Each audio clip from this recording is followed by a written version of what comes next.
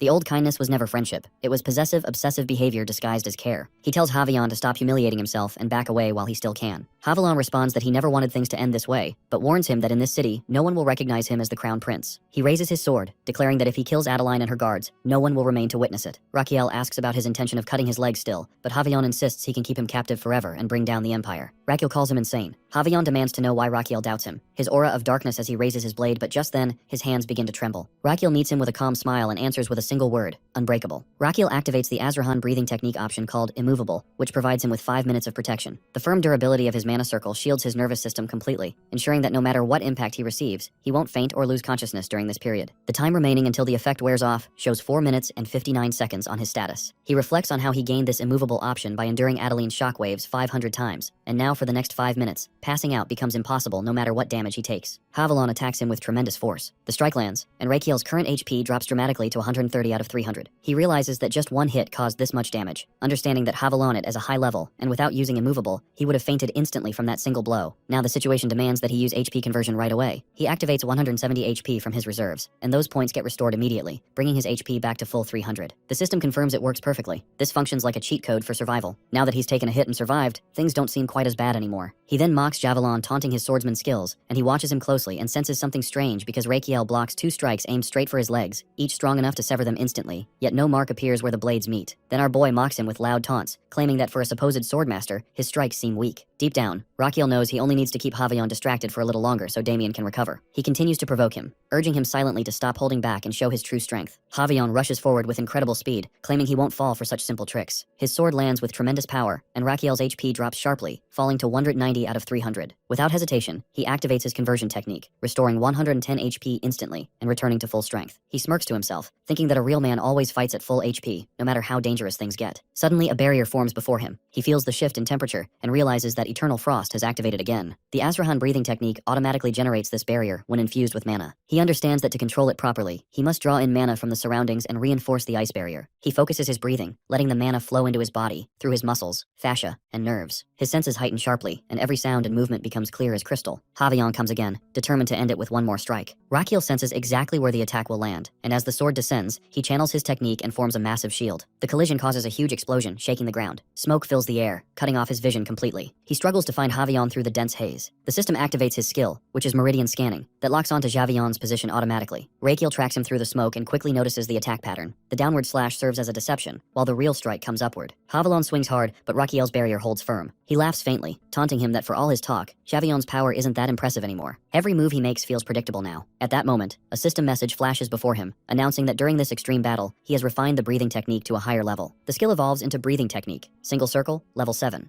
Javelin continues to unleash strike after strike, but Rakiel's movements have become smoother and faster. His upgraded control allows him to dodge and block with ease. His internal organs seem to respond too, providing him an unexpected boost of 1000 HP to keep him going. His heart urges his body to not to hesitate, and if he dies, everything inside him dies too. The surge finally comes through, raising his HP dramatically to 7000. His stamina, resistance, and regeneration all improve at once. Their clash continues endlessly, and Rakiel keeps provoking Javelin, suggesting he should abandon his obsession. Inside, he knows his endurance is running out. He only needs to hold on long enough for Damien to strike back. If he can stall Javelin's offense, Damien can counter freely without awakening his true power. To conserve strength, Rakiel simplifies his defenses, focusing on stability over force. Desperation drives him to dig deeper, and he brings up Javelin's past, mentioning how he spent his life hiding behind the story of losing his father. His tone stays calm, but the words strike deep. Javelin freezes, eyes widening in silence. Rakiel pushes further, implying that Javelin didn't hate his father enough to kill him, that it was just an accident. Rage bursts from Javelin as he screams for Rakiel to stop and slams his fist against the barrier. Rakiel realizes that he was right all along. He had assumed it based on Javelin's sleep-talking during his time with him. Judging by his reaction, he's hit the truth perfectly. He keeps pressing, saying that no one expected that clumsy first strike of his can actually kill his father, not even Javelin himself. At that moment, both father and son discovered his true, terrifying talent. Javelin's fury explodes beyond control. His aura burns like wildfire, his sword blazing with violent energy. Rakiel braces himself, feeling the immovable skill fade away. A nervous smile crosses his face as this was never part of the strategy. The ground shakes as an enormous blast erupts, shrouding everything in smoke and debris. When the haze clears, Rakiel sees Javelin approaching through the dust, sword raised for the final blow. But before it lands, another blade intercepts it with a sharp clash. Turns out, it is Damien facing Javelin head-on, and Javelin taunts him for not giving up. Rakiel is shocked to see his bodyguard, who now stands between them. A little while ago, when Damien wakes up in the middle of thick smoke, wondering if he got unconscious for a second. Not far away, a soldier holds on to Adeline, who is unconscious. Meanwhile, Javelin and Rakiel continue their fierce fight. Damien sees Javelin's power slowly coming back and knows he has to do something before the enemy gets his full strength again. A memory pops up of Damien practicing hard with his sword, cutting through wooden practice posts. He never wants to fail like he did during Cremo incident. By putting mana into his strikes, he cuts through entire stacks of wood at once. But this still doesn't feel good enough, and he needs way more power to keep Rakiel safe. Closing his eyes, Damien pushes his mana flow past any limit he's tried before. His heart pumps energy in a weird direction, making blood drip from his mouth. He remembers a teacher's warning about mana reversal being basically a death wish. It hits him hard that he's doing the forbidden thing right now. Grabbing his chest, Damien gets ready to stop but finds something strange. The reversal doesn't hurt him at all. Instead, his mana rushes backward and breaks through another barrier. He tries it carefully, slowly changing which way his energy flows while staying in control. When his heart makes a half turn, huge amounts of power spread through his whole body. To test this new strength, Damien hits the ground. Mana spreads out from where he struck, cracking the earth in big chunks. His sword moves now carry way more punch than before. Now in present, he knows that he has done partial reversals tons of times, but never a full one. Right now though, there's no time to worry. If he can't protect Rakiel, everyone's finished. Damien makes up his mind that today he'll push past every limit no matter what. He closes his eyes again as his heart creates crackling lightning. He speaks an old promise about seeds planted in the world that will grow into fire that eats everything. Mana covers him completely as he jumps into the fight. Javelin comments on his will, but Damien rushes forward anyway. When they crash together, a huge explosion of energy cracks. Our boy covers his face from the smoke and flying dirt. Javelin mentions how stubborn he is as their weapons keep hitting each other. Behind him, our boy watches, totally shocked and worried. He lifts his weapon up high while Rakiel Rakiel figures out he's using the forbidden reversal heart move. The weapons smash together hard. Havion's mind races with confusion about someone without aura blocking a swordmaster's attacks. Aura usually only stops other aura. A scary thought enters his head that maybe he's actually scared of this guy. Damien lets out another strike, making Haviland super angry. The swordmaster screams about him and throws powerful attacks at him. He swings his blade really close to Damien's body. Out of nowhere, a ball of pure mana explodes between them, breaking Havion's aura completely in one hit. Our dude watches, barely believing what he sees. Damien is using the main power of the Sword Emperor's scariest move, something that automatically makes the user one full level stronger than whoever they're fighting. Even swordmasters, no matter how powerful, can't stand up to this move. Havion won't accept losing to someone he thinks is weaker. He charges ahead with his hand out, thinking about his best technique. If he can just touch Damien, he'll use his unlimited attack. As Havion gets close, Rakiel suddenly jumps in and grabs his enemy's hand, leaving Damien totally confused. Havion's hand shakes as he figures out the attack has already started and can't be stopped now. He'll end up killing Rakiel whether he wants to or not. He questions if our dude even gets what's about to go down. He answers with a knowing grin, confirming he knows Havion's trying the Elysian move. But Rakiel explains that letting Damien keep going would cause bigger trouble. Elysian is pretty effective move when fighters channel raw mana through touching, an old school method that destroys pure inner energy. During these raw power battles, even the reversal heart move can't help. Since Damien has a smaller body than Havion, he'll definitely lose this exchange. Our boy makes fun of him for picking on someone weaker opponent, calling it pretty sad. Havion screams back, then freaks out when he realizes Rakiel plans to take Damien's place. Rakiel corrects him that no sacrifice happening here, he's going to eliminate Havion instead. The Crown Prince activates a Kuzman skill while eating a sunflower seed. The system right away warns him he's illegally eating something only mythical creatures should have. Since he's human, the giant making effect will only work for 3 minutes. Red sunflower seeds cause bad side effects in humans, and the system says to see a traditional Korean medical doctor right away. Adeline and the guards around them watch in total shock as Rakiel grows into a giant. The system warns that when the effect stops, he'll get hit with nasty side effects and pass out for 5 whole days. Far away, the Emperor yells at his helper, wanting to know what the heck they're looking at. The helper admits he has zero clue. Rakiel points out he told them about the Korean doctor thing. Now that he's giant-sized, Elysian won't work on him. If he can just last these 3 minutes, he might stop Damien's full awakening. He tells Javelin to give up and end the fight here. Havion can't let go of Rakiel's hand. His blood vessels are already messed up, and Rakiel's pure mana totally overpowers him. He notices his opponent isn't listening and thinks about his own path. Haviland climbed to the top through tons of competitions, and now wonders if all that work led to this embarrassing moment. Rakiel questions why he won't release his grip, and the timer shows only 56 seconds left on being giant. Making a choice, Rakiel shakes his hand around wildly in every direction like it's nothing. Haviland screams over and over, begging to be let go, but stays stuck tight in Rakiel's grip.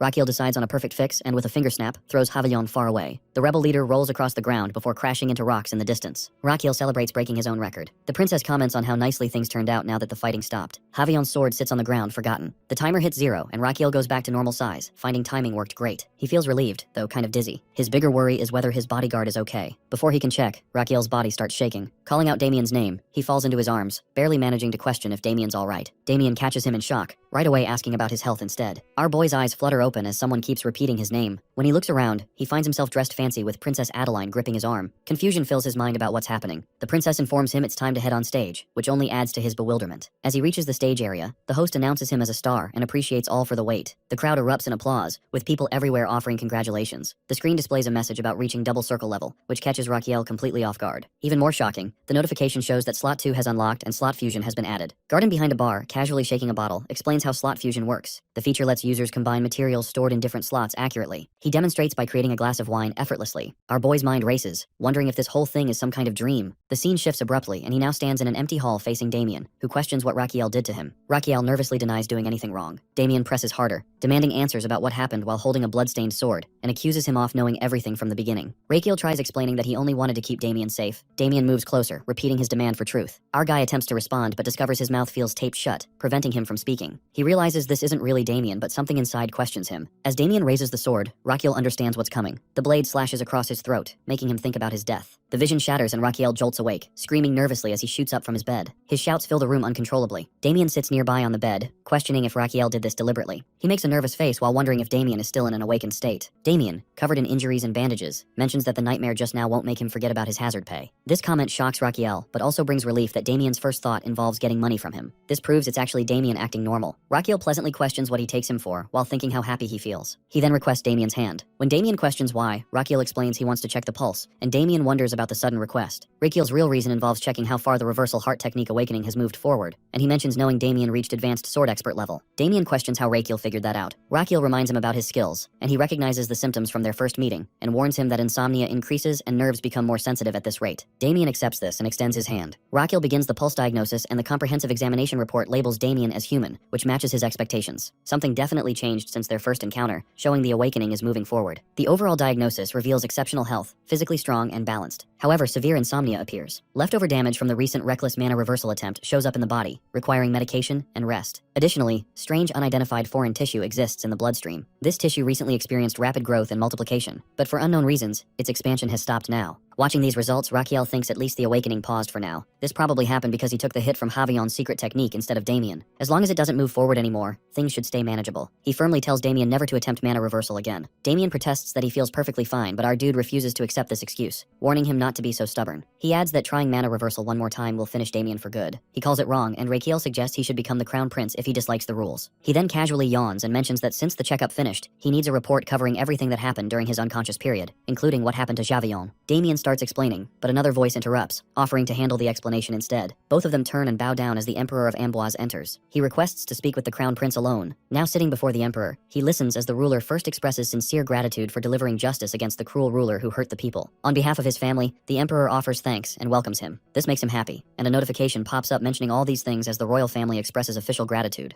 He gets lost in thought while the Emperor keeps calling his name. He snaps back and responds that he feels honored to have provided some small assistance to the kingdom. The Emperor acknowledges this and proceeds to share what Raquiel eagerly wants to know. The moment Javelin lost consciousness, the rebels immediately surrendered. Everyone involved will face trial in a military court, and Javelin himself is in custody on treason charges. Raquiel inquires about the future of the rebel soldiers, and the Emperor explains that they won't face special punishment since most of them were just forced into the war. Curious about Javion, Raquiel asks about his fate next. Calmly sipping his tea, the Emperor replies that Javion will be used for experiments. A man with such skill doesn't deserve mercy or an honorable death. He adds that there's no reason to pity him, and such a miserable end suits him well. Finally, he checks if that clears Raquiel's doubts. Raquiel forces a polite smile while internally understanding how noble politics work. The Emperor returns the smile, and Raquiel gets the uneasy feeling that something more is coming. The Emperor then brings up the letter when he called him father-in-law. Raquiel's mind freezes in shock as he remembers what he completely forgot about. He jumps to his feet and bows deeply, apologizing for his disrespectful behavior. He admits he was serious back then, but after spending time with the princess, he realized they were better off as friends. The Emperor remarks that sending his daughter to the capital turned out pointless then. Raquiel bows even lower, admitting he has no excuse. The Emperor suddenly laughs, saying that being young is a wonderful thing. Raquiel is stunned by the sudden change in tone. The Emperor continues, he was once like this, passionate and losing interest just as quickly. He assures Raquiel that he holds no grudges, then wonders if his daughter ever treated him poorly. Confused, Raquiel thinks about what the Emperor means by poor treatment. The Emperor says his daughter may be quiet, but she has an angry side, asking if she ever attacked him. Raquiel admits she did, around 500 times with her full strength. Outside the room, the princess overhears everything. Her face turns red with anger when she hears it. Furious, she storms in, pushing past the guards. The loud slam of the door makes both men turn as she shouts Raquiel's name so loudly that nearby birds scatter. 3 days later, Raquiel prepares to leave for Megentano with Damien and Garden. Both bows before the Emperor to say farewell. The princess confirms that Raquiel is really leaving this time, and he assures her she reminds him that she overheard his talk with her father and finds his excuses very amusing. Her temper flares again, and she starts arguing endlessly while Garden and Damien quietly watch. Garden smiles at the fiery scene, seeing it as a glimpse of young emotion. Raquiel starts panicking internally and decides to run away, giving his formal goodbye and wishing glory to the Empire. But the princess grabs his arm before he can go, pulling him back and demanding to know where he's trying to escape. Moving closer, she tells him that next time he should at least give her a fair chance. Raquiel quickly jumps into the carriage, repeating that he's leaving now. The princess wishes him safe travels as he rides off. Inside, Raquiel exhales in relief, thinking that was too close for comfort. As the carriage rolls toward the Imperial Palace, his mind fills with worry. He knows his father will make a big deal about everything that happened. The officials must already know it all, and cleaning up his mess must have been a huge task, especially after dealing with Amboise. He expects another round of scolding and accepts it as something he can't escape. But then he freezes in fear, and ahead at the gate, Garden points out that his father himself has come to meet them. Raquiel steps out, convinced that he must be furious to come all this way just to reprimand him. He approaches respectfully, announcing his safe return. Instead of anger, the Emperor pulls him into a tight hug. Raquiel stiffens in shock, struggling to breathe. He studies him silently, amazed to sense that Raquiel has already reached double circle. He can't believe someone achieved that level so quickly as it took him 25 years himself. They exchange greetings, and Raquiel wonders if it's over already. The lack of scolding makes him think maybe he is pleased. But then, the Emperor lightly mocks his weakness, saying that if such a small show of affection hurts him, so if he can carry the burden of the throne. Raquiel sighs inwardly, realizing the lecture has arrived after all. However, his father then hands him a scroll, and Raquiel hesitates, wondering what it is. He explains that it's a number of marriage proposals from royal and noble families across the continent. Our dude freezes in complete shock, holding the scroll as if it weighs a ton. In Frontera Square, people stay busy working as the day goes on. A shopkeeper shares gossip with a customer that regarding rumors about the crown prince doing something incredible in Amboise. The customer shows interest and inquires if the rumors are right. The shopkeeper gets excited, confirming the story is real. Based on what folks are saying, the crown prince defeated the rebel group and took down their master using just one finger. The customer points his own finger, finding this claim hard to believe. The shopkeeper insists he's not lying and quickly adds that piles of marriage proposals have started arriving for the crown prince from princesses all over the continent. The customer remarks, believing the crown prince was too weak to ever marry, so all that worry was for nothing. The shopkeeper snaps back, saying the customer should be more concerned about his own life instead of royal gossip. Offended, the customer grits his teeth and demands an explanation. The shopkeeper calmly points out that he should probably find a work before dreaming about marriage. He turns red with anger, saying he never asked for advice and that he always talks this way, and demands an apology. But he reminds him that he still hasn't paid his rent. Hearing that, the customer's tone changes instantly. He bows and admits he was wrong. That night, Raquiel lies inside a moving carriage, feeling worn out from the day. Damien's voice catches his attention and he turns to him. Damien gestures toward a stack of letters and asks if those really are marriage proposals. Raquiel confirms that every single one is from someone hoping to marry him. Damien guesses there must be some error, but Raquiel with pride informs that it only shows how well known he has become, something that can't be hidden anymore. With a teasing tone, he adds that someone like Damien, who spent his whole life fighting underground, doesn't know much about romance anyway. Damien's response shocks him that he has been into relationships. Raquiel lets out a loud scream, shocked by what he just heard. Damien calmly explains that the underground arena wasn't only filled with men. Raquiel screams again, unable to believe it, and calls Damien a traitor. Trying to steady himself, he mutters that this whole conversation is giving him a headache. Garden guesses that Raquiel must be stressing over which marriage proposal to pick. He proudly claims he's an expert in love and offers to help Raquiel make the right choice. Taking his hand dramatically, he begins explaining the proper method of romance. First hold her hand, then look into her eyes to see if her heart feels the same. Raquiel's expressions change and tells Garden to stop right away. He ignores him and keeps talking about moving closer and going for her lips. Horrified, our dude yells, calling such actions offensive, and declares he's going to reject every proposal, pushing Garden's face away in frustration. Damien looks confused and asks for the reason, and Raquiel explains that those letters aren't about love, they're about power. They were sent to him because of his position and future as emperor, not because of who he is. Now that he's the strongest heir, he's the top marriage candidate across the continent. Raquiel continues, saying that back when everyone thought he was weak and dying, nobody sent him anything. They all sent their proposals to Theodore instead. Garden is shocked that he already knew about it. Raquiel answers that he's not surprised as he heard everything himself. He also learned that Theodore refused all those offers, declaring that Raquiel had to come first before him. Reaching into the box, Raquiel picks up one letter and remarks that thanks to Amboise, he's suddenly become the most sought-after groom. Garden points out that people now finally recognize his abilities and bright future, so rejecting all the proposals seems like a waste, and Raquiel gives no explanation. Inside his mind, the real reason becomes clear. He has no intention of becoming emperor. Staring at his reflection, he smirks and thinks his only goal is to live long and peacefully as royalty. He already knows the emperor is plotting something with these proposals, and if there's a benefit to be taken, he plans to seize it. With sudden energy, Raquiel shouts for the carriage to head to the Theodore's palace. Garden looks shocked, asking if they're really going there this time. Damien jokes about demanding extra pay for a night shift. Our boy yells again to turn around quickly, thinking that this will be his first time seeing Theodore since their duel. Maybe he should have visited while checking on the emperor, but sending letters or flowers just isn't his style. Then a strange thought hits him that he isn't even the real Raquiel, so he wonders what happened to the real soul. His heart answers sarcastically, asking why he's only thinking about that now after all this time. Raquiel freezes, realizing his organs knew the truth. They confirm they did. After all, they managed the body. Raquiel demands to know where the real soul went. They then admit that they have no idea. Raquiel groans in frustration, angry at the buildup leading nowhere. Before he can argue further, his companions inform him they've reached the palace. Stepping out, Raquiel observes the grand residence carefully. A servant rushes over, bowing respectfully and introducing himself as the steward in charge of the second prince's household. Raquiel apologizes for arriving without informing as needs to meet Theodore. The steward understands and offers to take him to the reception room while sending for the prince. Raquiel refuses and insists on going straight to him. Turning to Damien and Garden, he tells them to stay outside since he'll speak with him alone, and they agree. Steward guides him through the halls, and as they walk, our dude notices the smell of food and inquires if Theodore is eating at this time. The steward admits he has been taking his meals slowly lately. He tries again to lead him to a waiting area, but he insists on going directly to him. His mind runs through the plan that he'll dump all the proposal letters on Theodore, then arrange a massive banquet for every princess and noblewoman to attend. Once they see Theodore, they'll fall for him instantly. The second prince is tall, handsome, athletic, and has no bad traits. Raquiel feels proud of his genius plan, imagining how perfectly it will work out. They stop at a large door, and the steward announces their arrival before opening it. Raquiel enters with enthusiasm, greeting Theodore, but the moment he looks up, he freezes. The person eating at the table is a fat guy. Raquiel is convinced he's walked into the wrong room. He starts to step back and close the door when the man speaks, calling him by name. Raquiel stares, refusing to believe it's Theodore. But the man insists he's really him, and Raquiel screams in disbelief. Approaching to take a closer look, Raquiel's mind races in panic. His grand plan to pass off the proposals has completely collapsed. He wonders what on earth happened to Theodore and if he's all right. Theodore casually informs he's fine, adding that people always say a man should have a strong build. Raquiel stares blankly, and Theodore keeps eating, then admits that ever since losing their fight, he lost motivation to do anything else, and eating is his only escape now. Our boy's thoughts click together that he is binge eating from stress. He brings up the idea of losing some weight. Theodore asks about it, and Raquiel explains that he's talking about getting slimmer, and shows his worry for his health. Theodore replies that he's comfortable the way he is. Raquiel understands but still insists that this isn't good for his body. Theodore admits he knows that, but since he's not harming anyone, he is okay with it. He orders dessert, and the steward immediately obeys. Watching this, this, Raquiel realizes his brother has lost all motivation or self-control. Getting him to change will take a smarter plan. After thinking for a moment, Raquiel softens his expression and says he spoke too harshly earlier. Theodore brushes it off, saying it's fine, but Raquiel continues that there's something he must tell him. Theodore looks puzzled, and Raquiel leans close, lowering his voice to whisper a lie, that he doesn't have even 12 months left to live. Theodore's reaction is instant and explosive. He shouts so loudly that Raquiel falls flat on his back. The overweight prince stares at him in shock, demanding to know if it's really true. Lying there on the floor, Raquiel smirks. Theodore pulls Raquiel up from the floor, desperate to know if the shocking news he heard is really true. Raquiel confirms it without hesitation, and his heart organ jokes that his acting deserves an award, which oddly makes him smile. But Theodore still argues that Raquiel is strong, he won the duel, and he became the hero of the Amboise Civil War. Raquiel admits the situation must be problematic and apologizes for revealing it so suddenly. He says Theodore would have learned the truth sooner or later anyway, so hearing it now might be better. Then he quietly adds that he has less than a year left to live, his voice trembling as he speaks. Worry takes over Theodore's face, but our dude continues calmly. He explains that this short time is the reason he spent his days treating the wounded and caring for people in Amboise. Every act of kindness he did was for Theodore's sake, a small hope that his good deeds would someday bless his successor. Tears fall from Theodore's eyes as he realizes Raquiel saved lives for his sake. Raquiel gently confirms it and apologizes, admitting he never understood how much Theodore was suffering inside. He adds that instead of fighting for the crown prince's position, he should have just handed it over, and dramatically slaps his own face and calls himself mean. Then running to the window, he curses himself for being worthless and says he deserves to die. But his brother rushes over and grabs his arm, stopping him. He insists none of this is his fault. The real problem is himself, because he never noticed Raquiel's pain. He lost once and let that failure destroy him, acting like a fool all this time. He kneels, taking all the blame. Raquiel denies it as Theodore's fault, but he refuses to agree. They go back and forth, each taking the blame, until Raquiel finally smiles and places a hand on Theodore's shoulder. He supplies that if Theodore really feels sorry, then he should make it up by doing something meaningful, and he agrees instantly. Raquiel asks what he plans to do, and he replies with sudden determination that he'll lose weight within 2 months. Raquiel looks at him and thinks this proposal project might finally be moving forward again. The next morning, Theodore is running laps in the arena while Raquiel sits nearby, watching. He finds his energy impressive, but knows he's still carrying too much weight. Getting fit will take months, not weeks, but Raquiel doesn't have that much time to wait. He can't find any solution. Just then, a subordinate informs him that a delivery from the Princess of Amboise has arrived. Curious, Raquiel rushes off, thinking it must be the famous Vesparos Queen Bee liquor. He bursts into the annex and calls out for it, but when he sees the delivery, his jaw drops. The container is massive, so big it has a ladder attached to it. Guardian appears nearby, panting heavily, and explains that moving the barrel nearly killed the soldiers. They all stand around exhausted. Raquiel thanks them for their hard work and tells them to rest, and Guardian collapses immediately. Raquiel climbs up the ladder and peers inside. The liquor looks and smells fine, so he takes a sample to analyze before drinking it. He pulls out his companion, the immortal sunfish Pobok, telling him he'll be the first taster since he's Raquiel's best friend. Excited, Pobok jumps into the spoon and starts drinking. Moments later, Pobok activates its skill. It then revives, gains a growth stack, and starts writing in his diary. Raquiel stares in disbelief, wondering what just happened. He opens the diary, where Pobok complains that the delicious liquor Raquiel gave him was actually awful. It had too much L-carnitine, making it taste salty, sour, and greasy all at once. It angrily writes that Theodore's fatty acids got activated and its belly fat was stolen, calling it robbery. Raquiel reads further and realizes something. L-carnitine is a strong fat-burning ingredient. Normally, more than 2 grams a day can't be taken safely, but this brew breaks that limit. Unlimited fat burning with no side effects. It's a miracle. Raquiel's eyes widen that if he gives this to Theodore, he could not only help him lose weight, but also turn it into a powerful diet supplement worth a fortune. He shouts for Theodore, announcing that it's time to burn fat. He drinks the liquor and immediately starts exercising, though he complains he can't run anymore. Raquiel pushes him to keep going, and then makes him take tonic afterward. 2 months later, Theodore's hard work pays off and his body is strong and lean again. Raquiel praises him, impressed by his effort. Theodore jokes and asks why Raquiel looks serious. After a checkup, Raquiel finds that Theodore's organs are tired from the fast weight loss, and that such change can strain the body. His internal organs tease him about kidney stones, and he realizes his kidney has awakened, just like in Amboise. Apologizing for the chaos, he moves on. Theodore asks if the results are not right, but our dude smiles and says they're better than expected. Still, he should rest for a month to recover. He flexes his muscles proudly, saying he feels lighter and happier, but never wants to taste that liquor again, as it was disgusting. Our dude insists it wasn't that bad, though he admits it worked wonders. He thanks him sincerely. Our boy smirks, saying he should be very thankful, and Theodore asks what he means. Raquiel points out that Theodore clearly hasn't grasped how the world really works, where everything is based on give and take. Theodore admits he wasn't aware of that. Raquiel lets it slide, calling him young and should be given a chance to understand. Then Raquiel mentions having just one request that is not difficult at all. Theodore quickly agrees, and Raquiel drops the news that Theodore will get married instead of him. Theodore freezes in disbelief, and Raquiel reminds him that he claimed he'd do anything. Theodore stammers, caught off guard. Raquiel sighs dramatically, saying he'll just ask someone else instead. Panicking, Theodore says it's not rejection, he's just surprised. Raquiel smiles sadly, saying his request may sound absurd, but his time is running short. Theodore suggests they should just tell the truth to everyone, but Raquiel refuses. Their father health is still fragile, and informing his condition might cause a fatal shock. Tears fall from Theodore's eyes as he agrees. He asks what he's supposed to do then. Raquiel explains that the goal is to make the noble ladies fall in love with Theodore instead. On a loud clap, Damien and Garden walk in, each carrying cages filled with pigeons. Theodore realizes that he's been tricked into this setup. Rakiel agrees and releases the birds, announcing the beginning of something big. The birds fly high into the sky, each with a small scroll tied around its neck. They spread across many kingdoms, heading toward royal palaces. In one palace, a princess notices a bird land by her window and recognizes it as a messenger. Another princess opens her scroll, wondering if it's from Magentano. Somewhere else, a princess reads her letter and gasps when she learns that only the first 50 guests can join the royal banquet. She panics and orders her servants to get the carriage ready, shouting for the fastest horses, and the princess does the same. Soon, dozens of princesses prepare to leave, all wanting to reach first. Carriages rush through streets, wheels rolling fast as the women race toward the same destination. One shouts that she must be among the top 50. Another boasts that she's already in the lead, and one even grabs the reins herself to drive faster. This carriage race would later inspire the creation of the Imperial Machair Rally, a grand international women's race held once every 5 years. At the palace gates, the steward stops the line and announces that no one else can enter. Guards push away the latecomers while some princesses beg to raise the limit. Those who made it inside breathe in relief, thanking their luck. From a nearby tree, a figure silently watches the scene before vanishing. Inside the palace hall, the princesses take their seats, whispering among themselves. Some wonder what kind of man the crown prince really is, while others doubt the rumors about his weak health. Servants bring trays of food, and the room fills with chatter. One princess says she heard he defeated a swordmaster in battle. Another claims that he opened a free clinic where he treated everyone kindly. They begin to think the prince must be both strong and generous. Then the announcer declares that Crown Prince Rakiel Adrian Magentano is entering. The princesses look toward the door with excitement. But when it opens, an old-looking man walks in slowly, leaning on a cane. Everyone freezes in shock. Rakiel, hidden under disguise magic, stumbles forward as if weak and tired. The princesses whisper to each other in disbelief, wondering if this man is really the crown prince. Some feel cheated for traveling so far, while others can only stare in confusion. While he feels pleased that Sir Zanetti's magic works perfectly, he pretends to fall, letting Damien catch him, and thinks the act is going as planned. He stays calm, used to getting such shocked looks before. He decides to speak, introducing himself as the host and thanking everyone for coming. The princesses murmur again, some complaining about the effort it took to get there, others thinking about leaving. Rakiel then says the banquet's venue was kindly offered by someone he wishes to introduce, his younger brother, Prince Theodore Palermo Magentano. Theodore walks in and he's tall and handsome. The princesses gasp in awe and rush toward him, asking for dances or offering drinks. He asks them to wait, but no one listens. The crowd grows louder as everyone fights for his attention. Rakiel calls out to him but can't be heard over the noise. Damien quietly laughs, noticing Theodore's total distraction. Rakiel realizes his plan worked, and the proposal dumping mission is a success. Now that the princesses are chasing Theodore, he can finally slip away. He tells Damien he's going to get some air and asks him to prepare a drink. On the terrace, Rakiel takes out a small bottle, opens it, and drinks alone. His disguise fades, returning him to his real form. The night air feels calm, and he enjoys a rare moment of peace after months of chaos since Amboise. Suddenly, someone covers his mouth from behind and presses a sword to his neck. His body stiffens in shock. He realizes it's an elf and wonders how she entered without Damien's notice. The elf speaks coldly, asking if he set a fire recently. He feels confused but answers that he hasn't. She snaps that he's lying, accusing him of burning the forest that held the Apollos nest half a year ago. He admits that counts as recent, though he finds it unfair to call something from months ago new. She insists she chose her words carefully. He suggests she lower the sword if she comes to ask for something, and she demands compensation for the forest he burned. Rakiel apologizes, admitting that his reason for setting the fire doesn't excuse the act. He knows elves love plants more than anything and never harm them. He offers to make it up to her and asks what she wants. She says he must personally go to the forest and restore it exactly as it was. He repeats her words in disbelief. She wants him to plant trees and grass himself. She adds that he must take care of them until the forest looks just as it looked. He points out that it could take 20 years, but she doesn't find it long. Our boy feels frustrated that for elves, who live over 1,000 years, 20 years is short, but for him, it's a huge part of his life. He tries to reason with her, offering to pay for the restoration instead. She reacts angrily, declaring gold means nothing to elves. He quickly explains that he doesn't mean a small payment. He can offer full chests of gold if needed. She hesitates for a moment, clearly tempted. He notices her reaction and presses the offer, saying hiring experts with enough funds could restore the forest faster and better than if he worked alone. The elf finds his reasoning sneaky but can't deny it makes sense. She decides to think about it. Rakiel encourages her to take a short break before deciding. She agrees and informs about her return after thinking it over. He smiles, calling it a good choice, and promises to wait at the annex. When she disappears, Rakiel exhales deeply and mutters that it's time to start his own preparations. The next morning, the steward comes in and calls Theodore. He slowly opens his eyes, drooling at the corner of his mouth. As he sits at the table, the steward tells him it's time to get up.